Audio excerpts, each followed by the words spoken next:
بسم اللہ الرحمن الرحیم۔ السلام علیکم، میں رائے کاظم۔ جیسا کہ آپ جانتے ہیں کہ پاکستان کی سیاسی صورتحال وہ بہت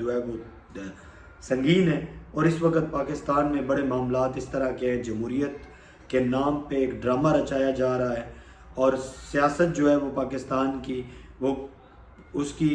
بیک ڈور میں کوئی اور پاکستان کی سیاست کو چلا رہا ہے۔ لیکن ایک مرد کلندر، مرد مجاہد جو جیل میں بیٹھا ہے اور پاکستان کی جمہوریت کی اصل معنوں میں جمہوریت کی جنگ لڑ رہا ہے، اور 76 سالہ جو قبضہ ہے اس کو چھڑوانے کی وہ کوشش کر رہا ہے۔ آپ کے آئینی ادارے، آپ کے جتنے بھی پاکستان میں ادارے ہیں، وہ سارے اپنی پرفارمنس قانون کے مطابق نہیں کر رہے، بلکہ لوگوں کی خواہشات کے مطابق وہ لگے ہوئے ہیں۔ اس وقت آپ نے دیکھا کہ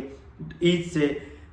ایک دن بعد بلوچستان میں بہت بڑا جلسہ ہوا۔ بلوچستان میں چمن میں اس وقت احتجاج جاری ہے، ہزاروں کی تعداد میں لوگ بیٹھے ہیں، وہاں پہ دھرنا دیا ہوا ہے لوگوں نے، لیکن کوئی آپ کی میڈیا وہ نہیں دکھا رہی، کیونکہ میڈیا اس لیے نہیں دکھا رہی کہ میڈیا کا کام وہ صرف اپنے آقاؤں کو خوش کرنا ہے۔ پاکستان میں جو ہوتا ہے وہ نہیں دکھایا جاتا، اور پنجاب کی جو گورنمنٹ ہے وہ ایک نو سرباز کو دی گئی ہے، جو فارم 47 پہ بنائی گئی ہے، ایک سی ایم ہے، اور اس کی ساری ٹیم فارم 47 پہ بنی ہوئی ٹیم ہے، وہ صرف اپنی ٹک ٹاک اور نوسر بازیاں وہی کر رہی ہے۔ اس کے علاوہ کوئی اسے پنجاب کی عوام کی خدمت، کوئی پنجاب میں کیا ہو رہا ہے، کوئی ادارے آپس میں کیا ہو رہے ہیں، کیا ادارے ایک دوسرے کے ساتھ لڑ رہے ہیں، کیا باول نگر پہ سی ایم کا آج تک کوئی بیان آیا ہے، پنجاب گورنمنٹ کا کوئی بیان آیا ہے؟ کیونکہ وہ خود فارم 47 والے ہیں، وہ کیا بیان دیں گے؟ وہ بیان دیں گے تو گورنمنٹ اپنے ہاتھوں سے ان سے چلی جائے گی، اس لیے وہ کبھی بھی بیان نہیں دیں گے، کبھی بھی وہ حق کے ساتھ نہیں کھڑے ہوں گے، کبھی بھی، کیونکہ پاکستان میں آپ نے دیکھا 2 سال پہلے جس طرح تحریک انصاف کے کارکنوں کو، تحریک انصاف کے ورکرز کو، ان کی فیملیوں کو جس طرح گھروں سے اٹھایا گیا، جس طرح گھروں کے تقدس وہ پامال کیے گئے، جس طرح لوگوں کو ذلیل و خوار کیا گیا، لیکن اب ایسا نہیں ہوگا۔ اب پاکستانی قوم وہ خود اپنا بدلہ لے گی، اور یہ اگلے مئی کے بعد آپ کو نظر آئے گا کہ پاکستان میں جب عمران خان جیل سے باہر آئے گا، دمادم مست کلندر ہوگا۔ اور سب سے جو بڑی بات ہے، جو سب سے بڑی بات ہے، وہ میں پاکستانیوں آپ کو یہ بتانا چاہتا ہوں، یہ جو فارم 47 والی گورنمنٹ ہے، ان کے پاس کوئی روڈ میپ نہیں ہے، یہ صرف بیٹھے ہیں، اپنا ٹائم پورا کر رہے ہیں، تھوڑے دنوں کے بعد یہ ہڈیوں پہ لڑیں گے۔ اب میں وہ الفاظ یوز نہیں کرنا چاہتا کیونکہ غیر اخلاقی ہو جاتے ہیں، یہ لڑیں گے آپس میں۔ پیپلز پارٹی اور نون لیگ وہ ایک دوسرے کے گربانوں کو پکڑیں گے، اور اس طرح نون لیگ وہ ان کا پی ایم تو ہے، لیکن اس بیچارے کی ایک پٹواری جتنی بھی اوقات نہیں ہے، اس کی بالکل ویلیو نہیں ہے، وہ اپنے فیصلے نہیں کر سکتا، وہ خود مختار نہیں ہے۔ یہ 76 سالہ پاکستان پہ ایسے ہوتا رہا ہے، لیکن اب آگے جا کے انشاءاللہ آپ کو بہت ساری ایسی چیزیں ہیں جو تبدیل ہوتی ہوئی نظر آئیں گی۔ پرسوں پاکستان میں مشترکہ اجلاس ہے، اور اس اجلاس میں بہت کچھ ہونے والا ہے، کیونکہ اپنی مرضی انہوں نے کروانی ہے۔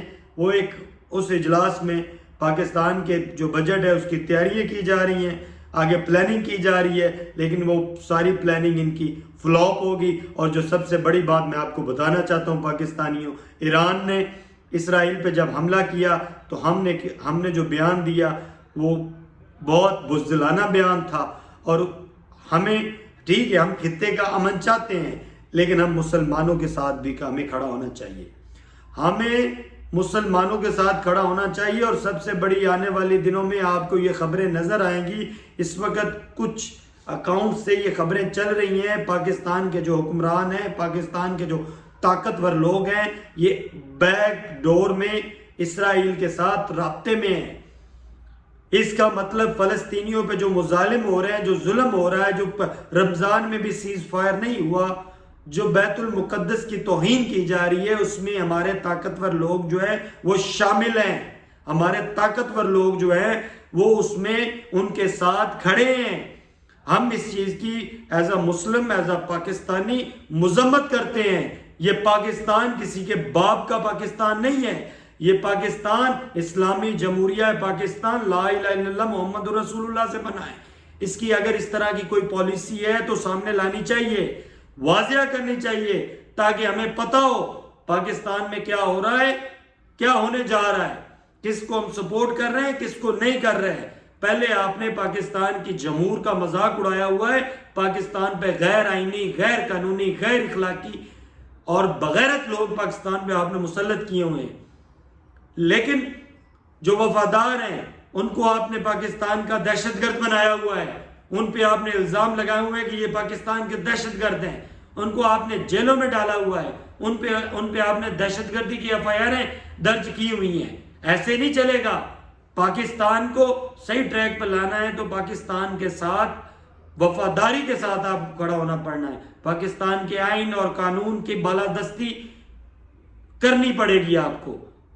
آئین اور قانون پہ عمل درآمد کرنا پڑنا ہے آپ کو۔ بہت شکریہ۔